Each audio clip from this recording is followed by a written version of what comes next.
Curtis 50 Cent Jackson has built a multi-million-dollar empire, but his most famous rule in life isn't about business. It's about women and trust.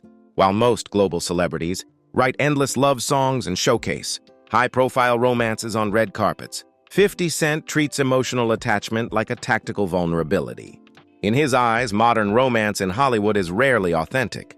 It is a transactional battlefield where wealth, leverage, and social status dictate the outcome.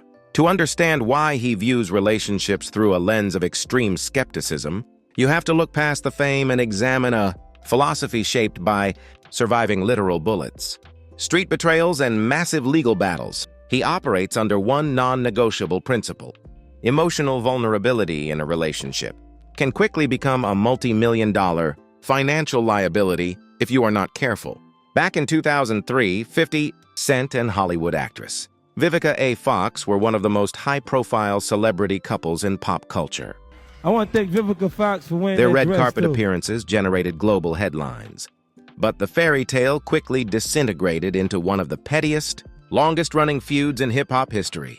Following their sudden breakup, both sides launched a series of brutal public insults across late-night television shows, radio interviews, and eventually social media. Don't date 50 Cent and don't date no damn rappers. Decades after their split, the two were still taking jabs at each other. These two broke up in 2003, and they are still throwing shade at each other. For 50 Cent, this high-profile fallout proved his core theory. When passion fades in the public eye, former partners often use intimate knowledge and public platforms to inflict maximum reputational damage. This feud set the template for how he would handle public split-ups for the rest of his career. If there was one single relationship that permanently hardened 50 Cent's view on women and money, it was his bitter, decades-long battle with Shaniqua Tompkins, the mother of his eldest son, Marquise. What began as a childhood romance quickly turned into a brutal court battle involving millions of dollars in child support, property disputes, and public defamation. When Shaniqua claimed 50 Cent had promised her a $4 million mansion that later burned down under suspicious circumstances, the legal warfare reached a boiling point. The extreme court battles and the eventual alienation of his firstborn son left 50 Cent deeply scarred.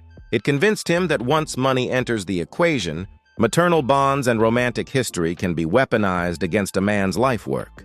To 50 Cent, entering a serious relationship or marriage without ironclad legal protection is financial suicide. He has publicly stated that romance should never override business logic. In interviews, he frequently advises men, especially high-net-worth individuals, to treat prenuptial agreements not as a sign of distrust, but as essential security. He argues that the legal system surrounding divorce and palimony is heavily stacked against wealthy men, encouraging romantic partners to seek massive payouts rather than genuine partnerships. By prioritizing prenups and strict asset division, 50 Cent established a dynamic where no woman could ever strip away the fortune he risked his life to build on the streets of New York. Throughout his career, 50 Cent has dated women from vastly different worlds, including R&B superstar Ciara and comedian Chelsea Handler. Yet, despite the intense chemistry in both relationships, neither lasted. With Ciara, high-profile career demands and industry pressure created friction.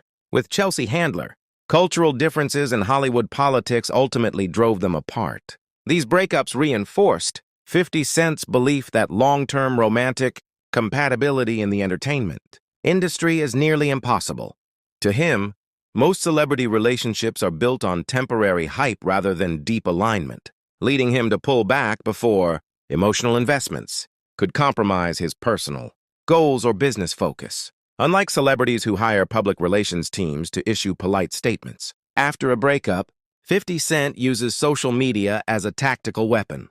When a former partner, enemy, or rival speaks out against him, he immediately unleashes relentless psychological warfare on Instagram.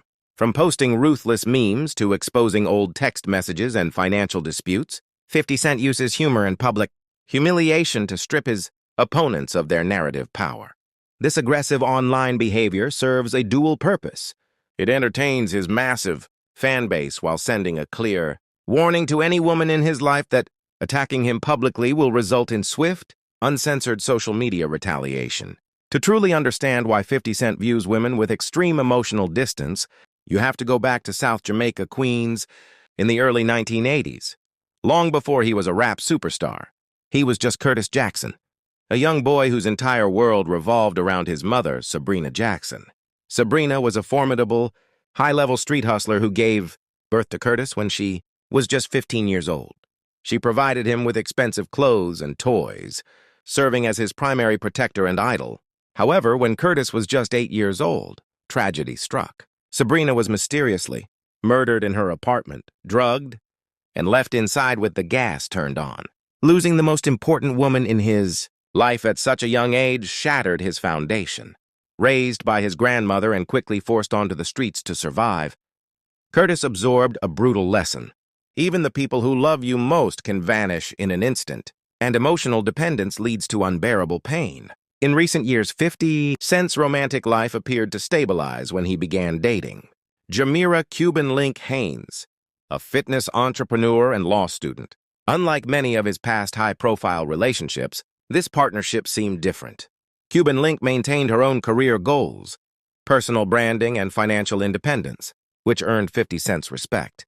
By setting clear boundaries, respecting her ambition, and keeping their private life relatively sheltered from industry drama, 50 Cent demonstrated that he isn't completely opposed to partnership, provided the woman brings her own value, independence, and respect to the table without expecting a free ride. A central theme in 50 Cent's advice to young men is avoiding desperate behavior, often referred to in modern culture as simping. He argues that men who place women on pedestals and shower them with unearned gifts or constant validation instantly lose authority and respect in the relationship. 50 Cent preaches that a man must always remain the primary focus of his own life, prioritizing his power, fitness, and financial growth above romantic validation. In his view, attraction is naturally generated when a man is disciplined and self-sufficient, whereas desperation invites manipulation and disrespect. When 50 Cent was shot 9 times in 2000, his survival turned him into an invincible cultural figure. He channeled his physical pain, street trauma, and emotional heartbreak directly into his music, creating the iconic debut album Get Rich or Die Tryin'. The dark, unapologetic themes in his music reflected a man who had stared death in the face and come out entirely hardened. This ruthless, bulletproof persona wasn't just a gimmick for selling records. It became a permanent armor he wore in his personal life to keep people, especially romantic partners, from ever hurting or exploiting him again.